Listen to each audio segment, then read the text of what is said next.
Hello दोस्तों, स्वागत है आप सभी का हमारे YouTube चैनल पर। मैं हूं प्रभात कुमार सिंह और आज हम इस वीडियो में चर्चा करेंगे आज जो 2 मार्च 2019 को CBSE 12 के इंग्लिश का एग्ज़ाम हुआ है उसके बारे में।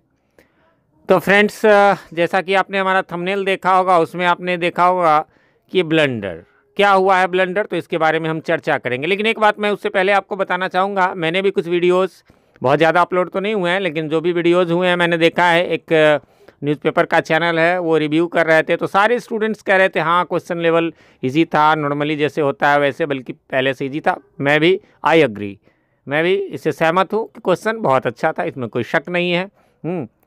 इवन कि लेकिन उसमें ब्लंडर क्या है? ब्लंडर ये हुआ है कि आपको क्वेश्चन नंबर 11 और 12 इसमें ब्लंडर हुआ। क्वेश्चन नंबर 11 में एक नॉवेल है सिलियास मार्निनर, उसका पूरा क्वेश्चन था चारों, जब एक लिखना था। और क्वेश्चन 12 में द इनविजिबल मैन का चारों क्वेश्चन था। जबकि नियम ये कहता है कि आपको कोई भी एक नॉवेल को प्रिपेयर करना, उसी से क्वेश्चन पूछे जाएंगे।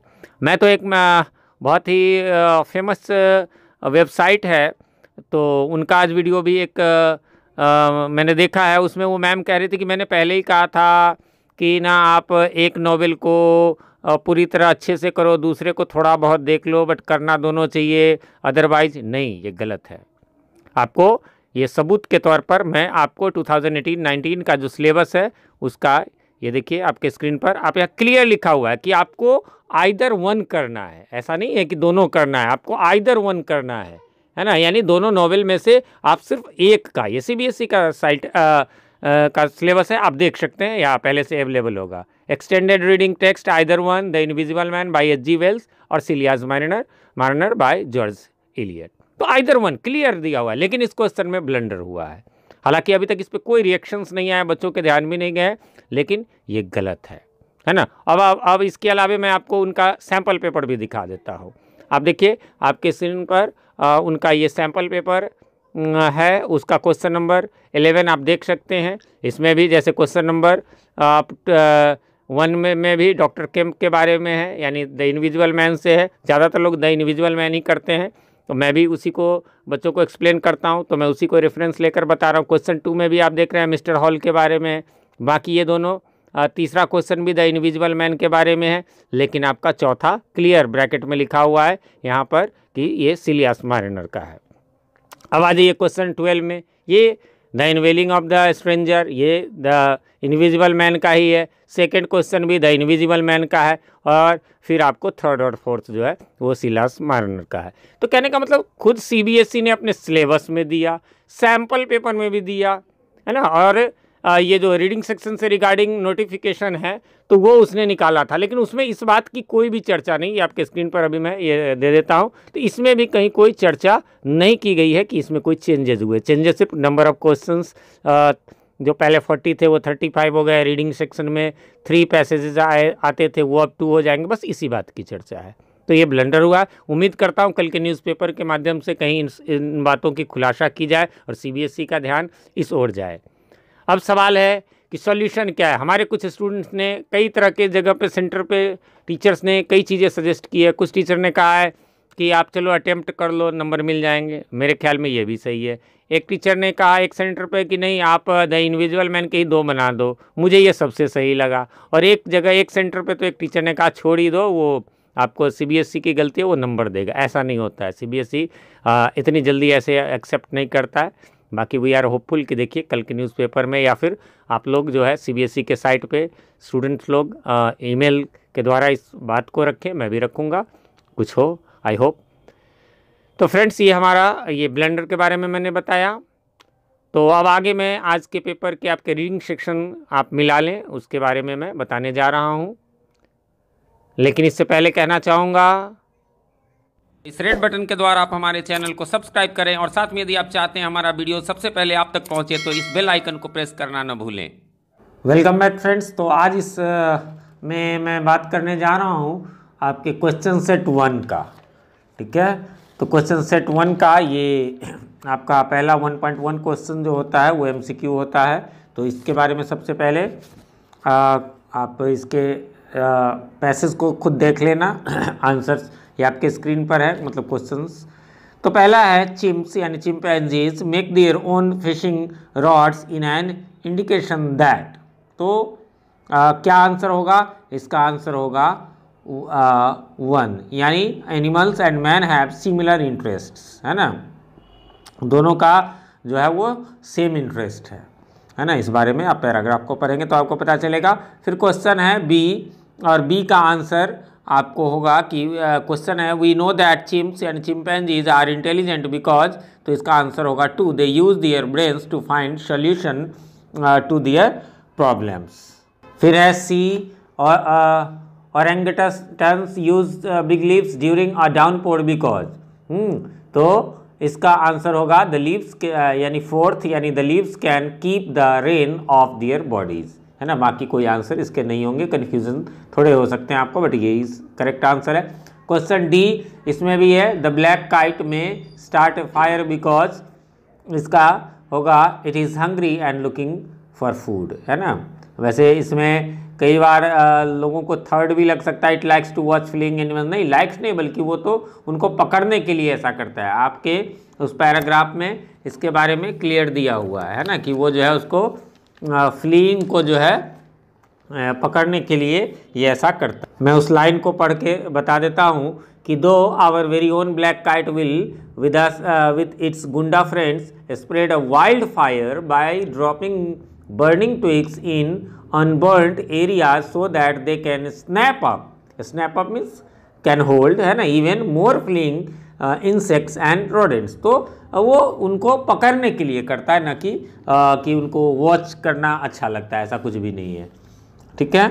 फिर आपका question E, big male elephants throw logs at electric fences because, है ना, ये इलेक्ट्रिक फेंसेस पे, हालांकि मैं आपको बताना चाहूँगा एलिफेंट्स वाले इसमें ये पैराग्राफ यानी पैराग्राफ 3 में है ये, नो डाउट, बट ये एलिफेंट्स के बारे में नहीं है ना, बल्कि थोड़ा सा आप कह सकते हैं कि ये मैं पढ़ के आपको बताता हूँ। Para 3, elephant design fly whisks and back scratches from branches and use straps of chewed up bark to plug small water holes which they had dug to prevent the water from evaporating.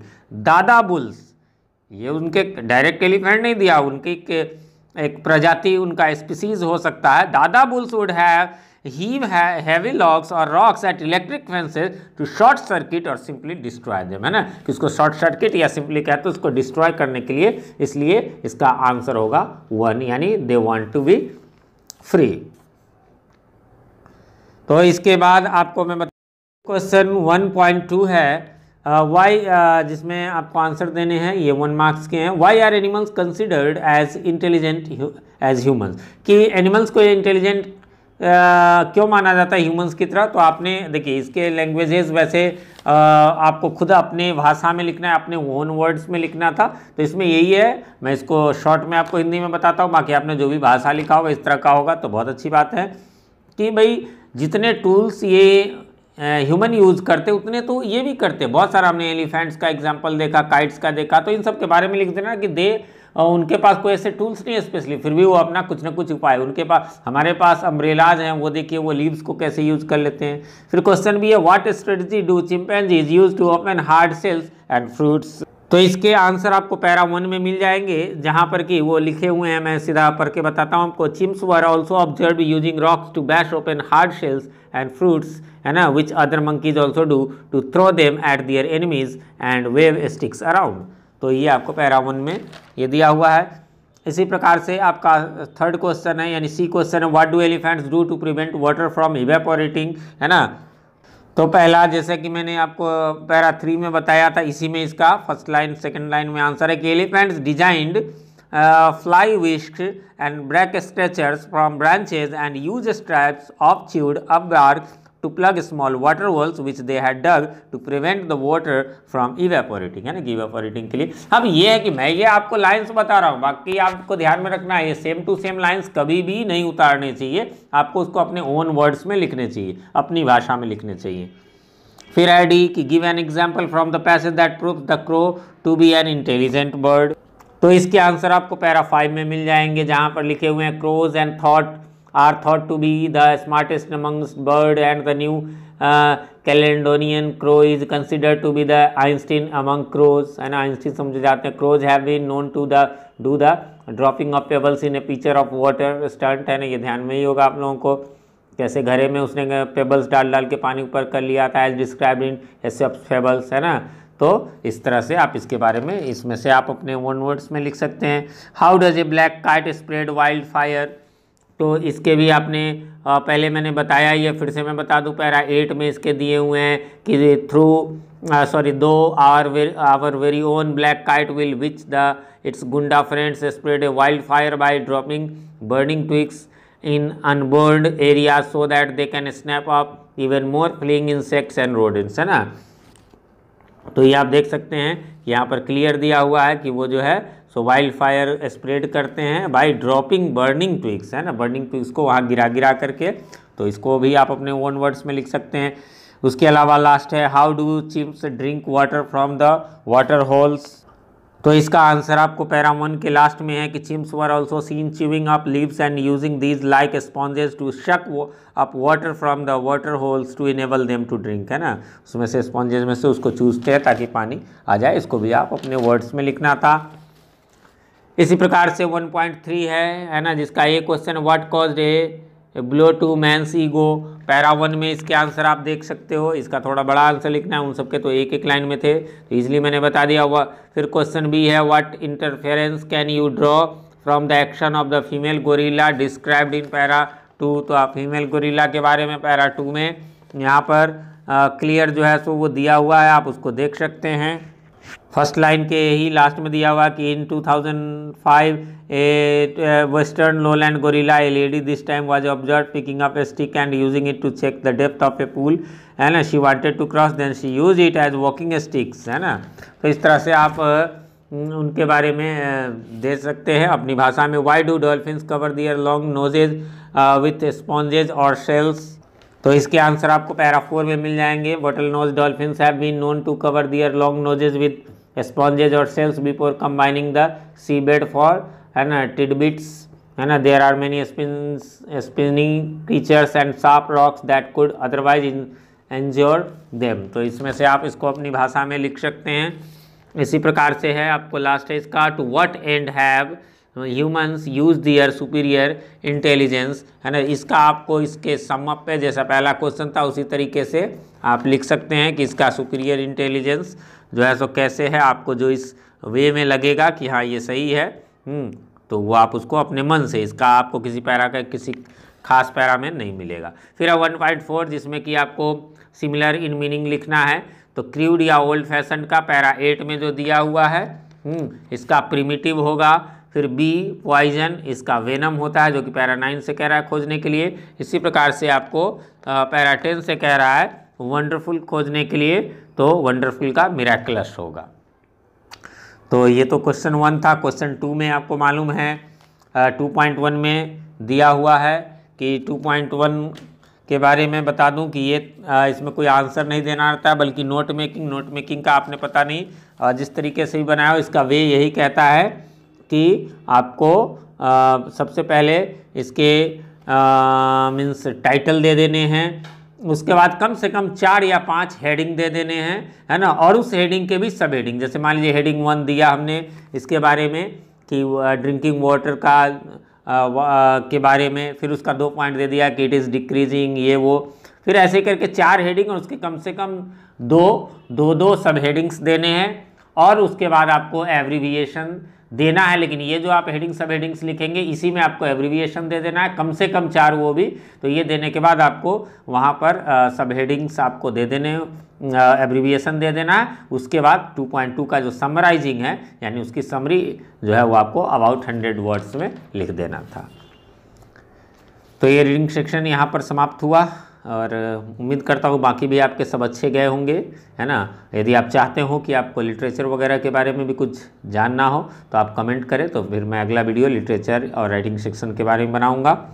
और जाने से पहले एक बात बताना चाहूँगा कि हमारे चैनल पर फ्रेंड्स CBSE के क्लासेस 9, 10, 11 और 12 के इंग्लिश सब्जेक्ट का कंप्लीट सॉल्यूशन मिलता है। इसके अलावा आपको BSCB यानी बिहार बोर्ड के इंटरमीडिएट यानी क्लासेस 11 एंड 12 का भी कंप्लीट सॉल्यूशन मिलेगा। और इसके अलावा आपको बता दें गुलमोहर रीडर पार्ट 7 और 8 के भी हर चैप्टर्स की वीडियोस मैं लाइन बाय लाइन हिंदी में अपलोड करता हूं।